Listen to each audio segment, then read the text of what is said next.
Medchal outer ring road కింద కల్వర్టులో జరిగిన మహిళా హత్య కేసును ఛేదించిన పోలీసులు, హత్య కేసులో మహిళను గుర్తించిన పోలీసులు. నిజామాబాద్ బోధన్ కి చెందిన శివనందగా గుర్తించిన పోలీసులు. శివనందకు 3 పిల్లలు. హనుమకొండ కమలాపూర్ కి చెందిన షేక్ ఇమామ్ తో కలిసి మేడ్చల్ వచ్చినట్లు గుర్తించిన పోలీసులు. మునీరాబాద్ లోని ఓ మెడికల్ షాపులో కండోమ్స్ కొన్నట్లు గుర్తించిన పోలీసులు. ఇద్దరి మధ్య జరిగిన గొడవతోనే మహిళను చంపినట్లు గుర్తింపు. ఈ రోజు ఉదయం నిందితుడిని మేడ్చల్ పోలీసులు అదుపులోకి తీసుకున్న పోలీసులు కేసు నమోదు చేసి దర్యాప్తు చేస్తున్న పోలీసులు. 24వ తారీఖు ఫ్రైడే రోజున సాయంత్రం 4 గంటలకి మేడ్చల్ పోలీస్ స్టేషన్కి ఒక కంప్లైంట్ వచ్చింది.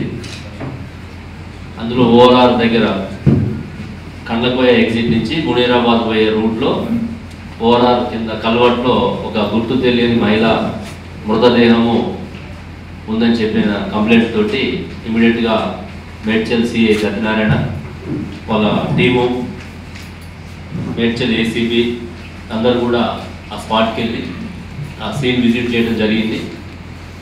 ఆ రోజు వరకు మనకి ఆ మహిళ ఎవరో తెలియదు. ఇమీడియట్గా ఎఫ్ఐఆర్ నమోదు చేసుకొని మనం సెక్షన్స్, పాత సెక్షన్లు అయితే 302, 201, బిఎన్ఎస్ యాక్ట్ ప్రకారం 103, 238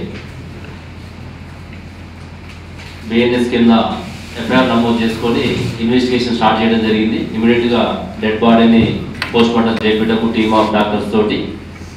ఆ తర్వాత అక్కడ సీన్లో దొరికినటువంటి ఆధారాల ఆధారంగా ఆమె కట్టుకున్నటువంటి శారీ, తర్వాత ఆమె ధరించినటువంటి ఆభరణాలు, వీటన్నిటిని ఇమ్మీడియట్గా ఫొటోస్ తీసి మా టీం అందరూ కూడా సర్క్యులేట్ చేయడం జరిగింది లుకౌట్ నోటీస్ ద్వారా. చుట్టుపక్కల ఉన్నటువంటి సంగారెడ్డి, మెదక్, సిద్దిపేట, రాచకొండ, హైదరాబాద్, సైబరాబాద్, కామారెడ్డి, నిజామాబాద్ అన్ని జిల్లాలకు కూడా వీటి సర్క్యులేట్ చేయటము. ఇమీడియట్గా నెక్స్ట్ డే అంటే నిన్న మనకి ఆ లేడీని వాళ్ళ యొక్క బంధువుల ద్వారా గుర్తించడం జరిగింది. ఆ లేడీ మన పేరు శివానంద, ఏజ్ 45 years, భర్త సాయిలు.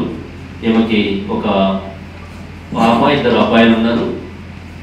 ఈమె అక్కడ వాళ్ళ ఇంట్లో గొడవ పెట్టుకొని వచ్చేసి ఇక్కడ ప్రాంతంలో కొద్ది రోజులు కొంపల్లి, కొద్ది రోజులు కుషాయగూడలో షెల్టర్ తీసుకొని ఉంటుంది గత ఒక 6 నెలల నుంచి.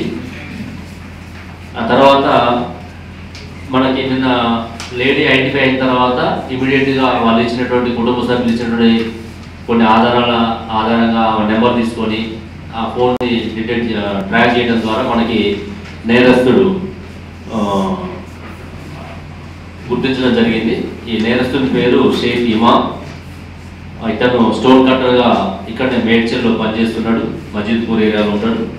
ఇతను నేటివ్ కూడా కరీంనగర్ జిల్లా కమలాపూర్.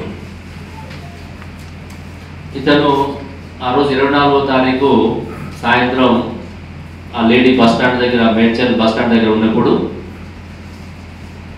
ఇతను కూడా ఆ ప్రాంతానికి వెళ్ళి అక్కడ వాళ్ళిద్దరు మాట కలిసి ఇద్దరు ఎంగేజ్ చేసుకోవడం జరుగుతుంది. ఎంగేజ్ చేసుకున్న తర్వాత ఇద్దరు కలిసి అక్కడ ఐసోలేటెడ్ ప్లేస్కి వెళ్ళటము. అక్కడ వాళ్ళు అప్పటికే ఒక 500 రూపీస్కి వీళ్ళు మాట్లాడుకోవటము. అక్కడ పోయిన తర్వాత వాళ్ళిద్దరి మధ్య ఆ డబ్బుల దగ్గర ముందు ఇవ్వమని, తర్వాత ఇస్తామని చెప్పేసి, తర్వాత లేడీ మళ్ళీ ఎక్కువ డిమాండ్ చేసిందని ఇట్లా రాకపోతే ఆ బట్టల మీదనే శారీ కట్టుకుని ఉంటుంది కాబట్టి ఆ బట్టల పెట్రోల్ పోసి నిప్పంటించడం జరుగుతుంది. నిప్పంటించేసి తను పారిపోవడం జరుగుతుంది.